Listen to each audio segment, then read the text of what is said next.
Hello, good morning, शुभ सकाळ। आज आहे आपला केरला ट्रिपचा 4th डे, पार्ट 4। आज आपण जातो जटायू अर्थ centre, world biggest bird statue या ठिकाणी आहे। रामायणाशी रिलेटेड ही प्लेस आहे। खूप छान असा आजचा व्हिडिओ असणार आहे। काल केरळामध्ये आजसुद्धा पावसाळीच वातावरण आहे, क्लायमेट मात्र खूप छान आहे। प्लीज स्किप न करता व्हिडिओ शेवटपर्यंत पहा। ब्रेकफास्ट केला आणि टेकडीवरून जायला निघालोय आपण जटायू अर्थ सेंटरला। जवळजवळ 3 ते 3.5 तास इतका वेळ लागतो। या ठिकाणी मी अंदाजे सांगते, आपल्यावर सुद्धा डिपेंड करतं किती वेळ लागतोय, आपण कोणत्या ठिकाणी किती वेळ थांबतोय।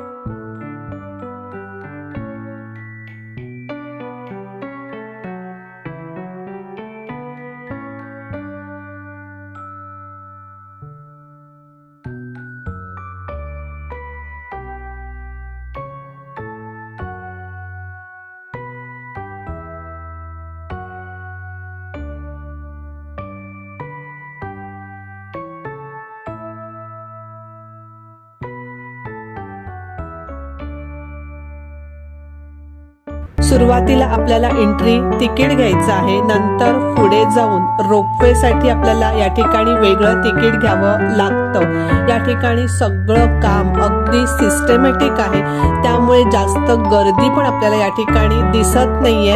या ठिकाणी पायऱ्या देखील आहेत, आपण पायऱ्यांनी सुद्धा वरती चढून जाऊ शकतो।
ही प्लेस रामायणाशी रिलेटेड आहे। जेव्हा रावणाने सीतामाईचं अपहरण केलं तेव्हा जटायूने अगदी शेवटपर्यंत सीतामाईचं रक्षण करण्याचा प्रयत्न केला।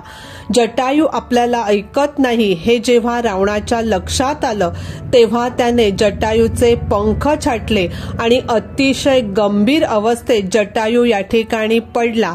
तरी सुद्धा तो भगवान श्रीराम यांची वाट पाहत होता। भगवान श्रीराम आले, त्यांनी जटायूला पाणी पाजलं आणि मुक्ती दिली। या घटनेची आठवण करून देणारी ही जागा आहे।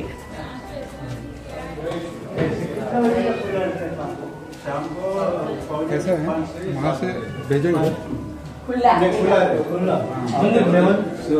सवेरे 6 से 12 फिर 7 से सीधा नहीं 5:45 से 7 बजे दोपहर को 9 अभी भी हम लोग का दर्शन ऐसे ही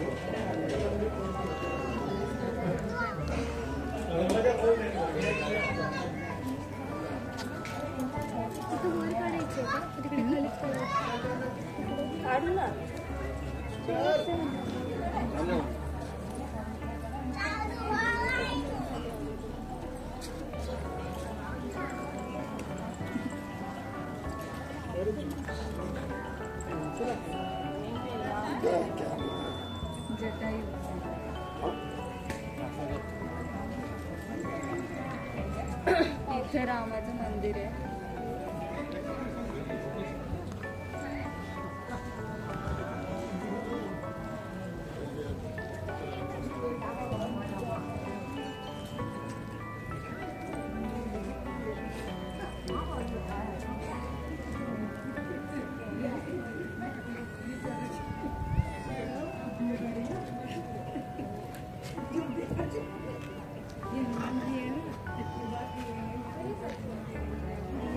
मंदिराला एंट्री कुठून आहे? जाऊन नाही देत आतमध्ये, का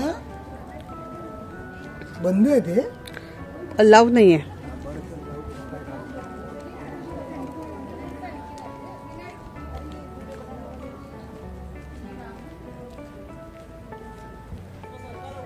हे बघ इकडे.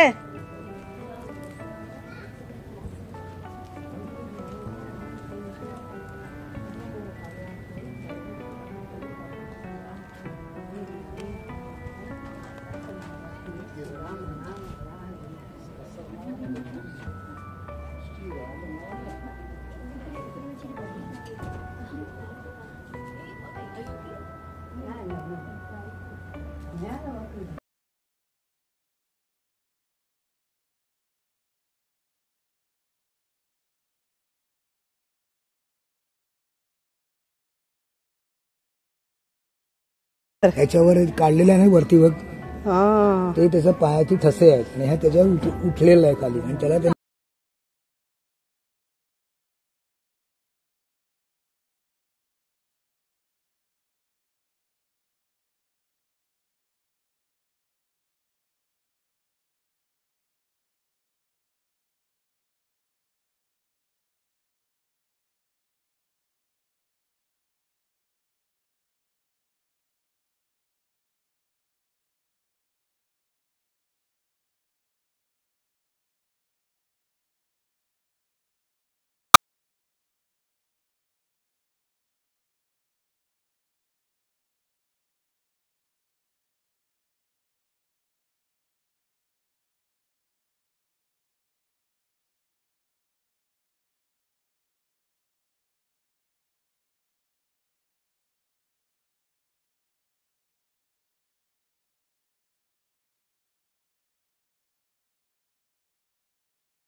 अथेरापल्ली, मुन्नार, पेरियार इथे आम्ही गेलो. भरपूर गर्दी होती आणि पाऊस देखील पडला, त्यामुळे फारसं चांगलं शूट करता आलं नाही. त्यामुळे इथे आज पाऊस पण नाहीये, गर्दी पण नाहीये, त्यामुळे छान शूट करता आलं. बरं वाटतं इथे. तर मंडळी, आजचा व्हिडिओ कसा वाटला कमेंटमध्ये नक्की सांगा. व्हिडिओ आवडला तर एक लाईक नक्कीच करा, एक छानशी कमेंट करा आणि केरला टूरचा पुढचा व्हिडिओ पाहायला मात्र विसरू नका. धन्यवाद.